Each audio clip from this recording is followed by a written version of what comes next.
Welcome to Keto Life Support, where we make your keto life sustainable, fun, and low stress. I'm Kim Howerton, and I'll be coming to you weekly with some of my keto besties to bring you the practical, real-world keto advice that you need. Quick disclaimer, I am not a doctor, and even if we do have a doctor in the house from time to time, he or she is not your doctor, and nothing we say on this show should be taken as medical advice. Always check in with a trusted medical professional about your own personal medical concerns. Hello, this is Kim Howerton, and welcome to Keto Life Support. This is episode number 84. I'm going to tell you a little bit about the root beer incident. Subtitle, Why You Shouldn't Freak Out When Something Goes Wrong.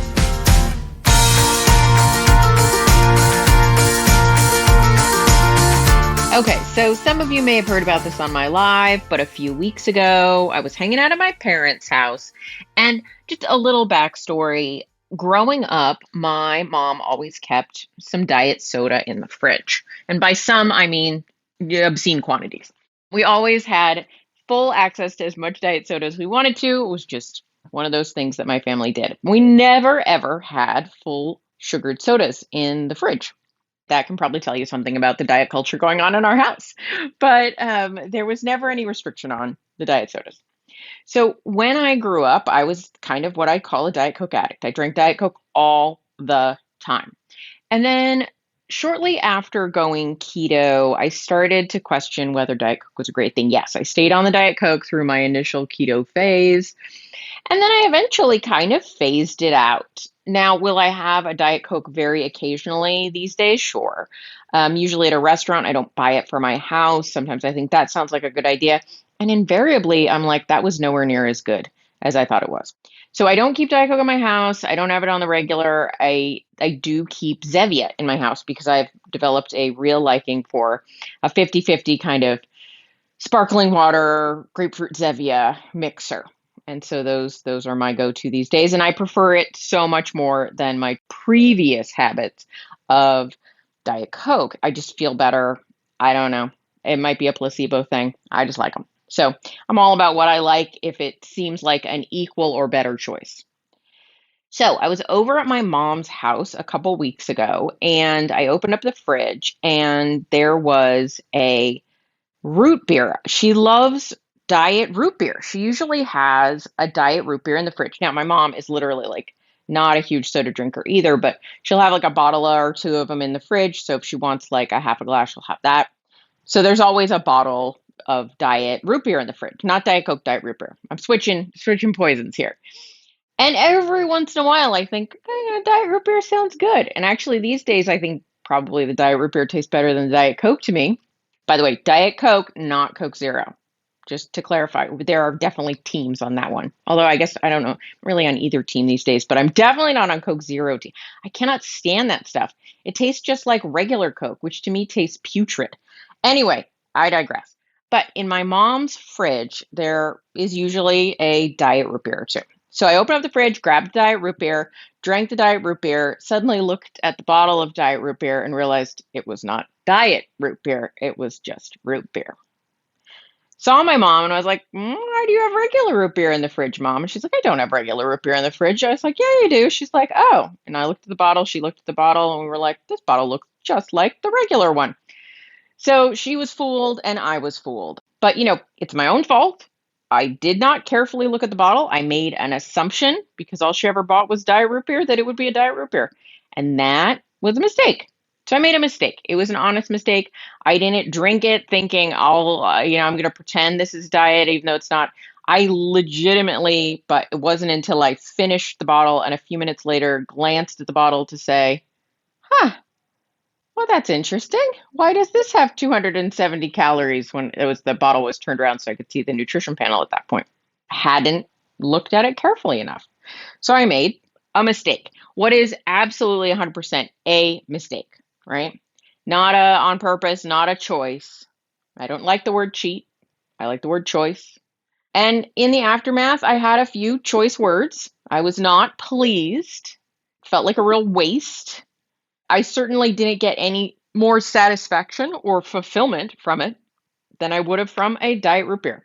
And I can attest, having not been a full sugar soda drinker for my life. I can probably count the number of full sugar sodas I've had on one hand in my 45 years. I didn't find it at all fulfilling in terms of like, oh, I feel very satisfied now. Okay, and I'm going to use a calorie word. I know it triggers people, but it's a unit of measure, so it's good to compare.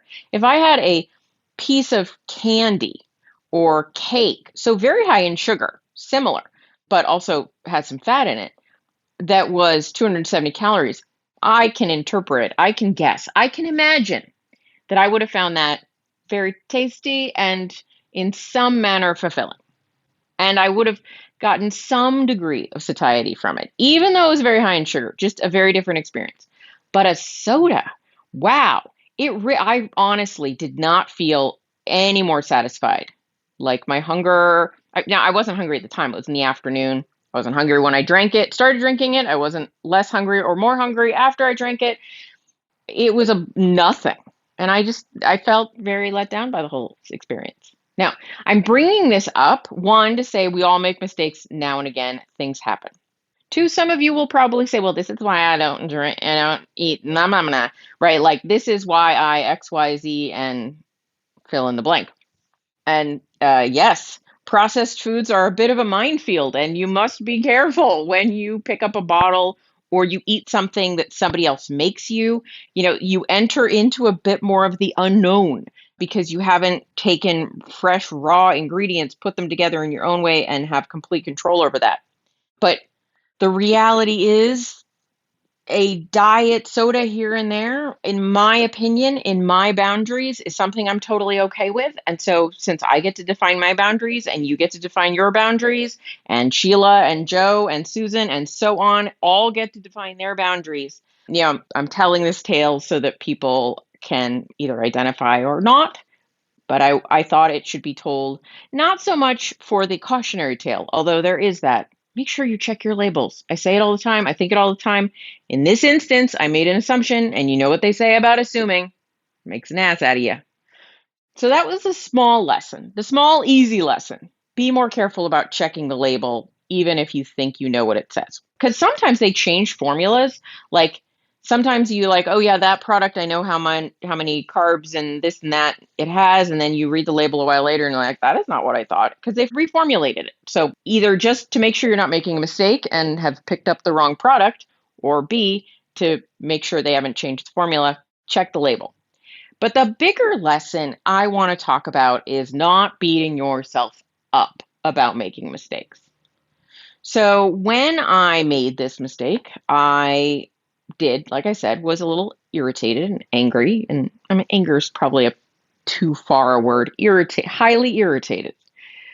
And I did go to my food tracker for the week. And what I did, it was like, don't quote me on the number because I can't remember exactly, but let's say it was 50 extra grams of carbs above what I should have. I think it was more than that. It might have been 70. But anyway, let's say it was 70 grams of carbs.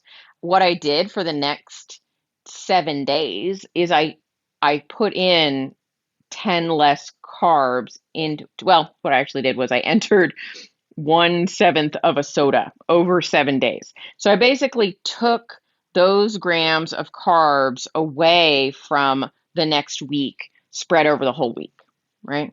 I was like, okay, I'm just going to account for these carbs and calories over the next week so that my weekly average works out to be the same.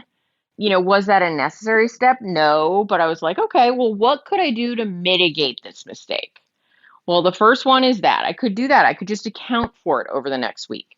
The next thing, you might not always be in that position, right? Maybe you're eating out at a restaurant and you're like, I have no idea what this meal was. I can make a guess. Well, yeah, make a guess. But then there's a point at which you kind of just have to let some things go. And so do what you can to mitigate the issue. So let me be more organized here for once, right? What did I do to mitigate the issue? The first one I mentioned, I spread those calories and carbs over the next week. So my weekly average was normal for me, or what would I normally have planned. The next thing I did, actually, because I knew that was a big hit of sugar to my system all at once with no food, no fiber, no fat, no protein, nothing to offset that, because some people would refer to it as naked carbs, essentially carbs with nothing with them, so that you're going to have the biggest impact potentially on your blood sugar. So I was like, well, let's go for a walk. Because the best thing you can do after you have a meal in general, or just too many carbs, is to walk. It really helps uptake some of that glucose into muscle rather than just being in your circulation and needing to be dealt with insulin.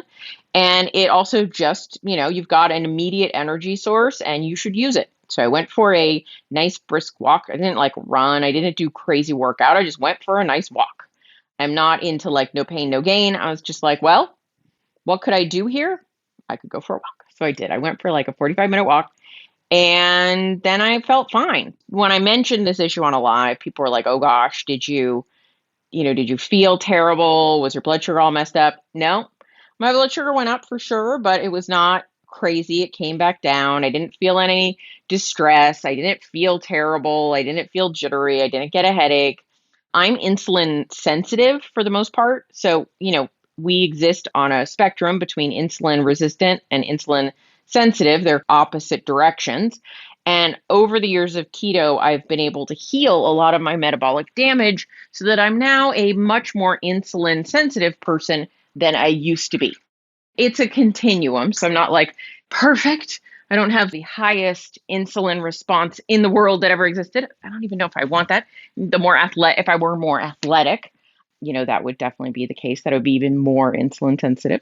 But I'm at a very healthy level now. So my body doesn't freak out the same way as it used to when I have excessive amounts of sugar. Not that I try to have excessive amounts of sugar, but if it happens, it's not as big a deal.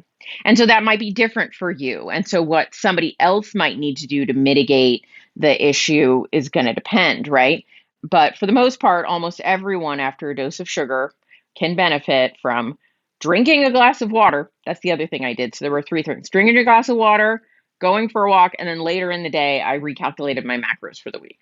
So those were the three things I did. And pretty much the third one is optional, but the first two, glass of water, go for a walk, everyone can benefit from those actions after being sugared. So depending on who you are and how you're metabolically situated, the degree to which this bothers you, whether you get a migraine, whether you get the jitters, whether you don't feel good, whether you feel nauseous, those all might be different. But again, we all make mistakes at times. Things happen. Someone hands us a glass of tea. I don't know what it is, but something will happen over the course of your life that you did not mean to happen. And this thing may be with food. And so I think it's really important to first know the difference between a choice and a mistake, though neither are bad. But I think we need to understand that sometimes we make choices, right? If this soda incident was a choice, I would have made a different choice. I would much prefer a piece of cake to a full sugared soda because I can get a replacement for that soda and not notice the difference. Literally, I drank the whole thing and didn't notice it wasn't diet. And I would have noticed if it had tasted all that different. So the difference between a mistake and a choice is that a choice is made intentionally and a mistake is made unintentionally, right? Did I just explain? Sometimes I say things, I'm like, did I just explain something that was so obvious it really didn't need explaining? But I wanted to illuminate the difference. Now, I don't believe in a cheat because a cheat is just a choice, but we call it a cheat to somehow pretend it's different than a choice, but it's just a choice. A cheat is a choice where we know there are going to be negative repercussions, I think. I don't know. Maybe I need to work on my definition of what a cheat is, right? A cheat is acting in a way that does not fit with your normal parameters. And the word implies that you're going to have some guilt or feelings about it, which is why I don't believe in cheats. I believe in choices. Now, I might make a choice to eat something, but it's mine. I'm responsible for it. It was a choice. It wasn't an accident. It was on purpose. And I think by calling it a choice, we get to step into adulthood. Calling it a cheat is just confusing. So there are actions I take where there are choices, and those are planned deviations from my normal way of eating. Now, does that mean all my quote unquote choices are not keto? No, absolutely not. But if I have a plan and I'm executing the plan, and I make a choice. I say, I'm going to deviate from my plan in some way. Now I'm like, okay, well, now I have a new plan for today, and it looks like this, right? I've made a choice to alter my plan. I don't want to sound too controlling, but I want to be in control of everything. No, true, but not what I meant to say. I want to be in control of my food choices to the degree that I can be in control. Now, are there some circumstances where I'm being fed, right? Somebody's giving me food. I go to somebody's house and I have maybe some choice, some control, but I don't have full control. Am I okay with that? Yeah, absolutely, especially if I'm in a maintenance period. Now, I might, if I'm in a cut period, a period where I'm trying to lose body fat and I'm in an extreme sort of control situation, I might choose to see my friends not in a food setting, not to go to somebody else's house for dinner, not to deviate from my plan. But I get to make that choice. So I made a choice maybe to go to somebody's house and know that they're serving dinner, and I choose to be okay with that, right? So I deviate from the plan, and it's a choice. So when you deviate from your plan, there are only two true options in my mind. There are choices and there are mistakes. There are no cheats. Call it a cheat, but I feel like it's counterproductive. When it's a mistake, for the most part, just move on with your life. Don't beat yourself up. Don't hang your head in shame. Move on. And if it's a choice, own your choices, own your decisions, and control it to the degree you can and let go of the rest. Ultimately, no one got fat or unhealthy from one meal, one accident, one deviation, or even one day.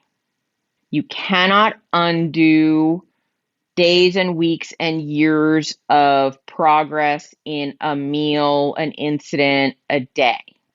When you let a day become a week, when you let an incident become a spiral, when you let a small thing grow, that's when you have problems.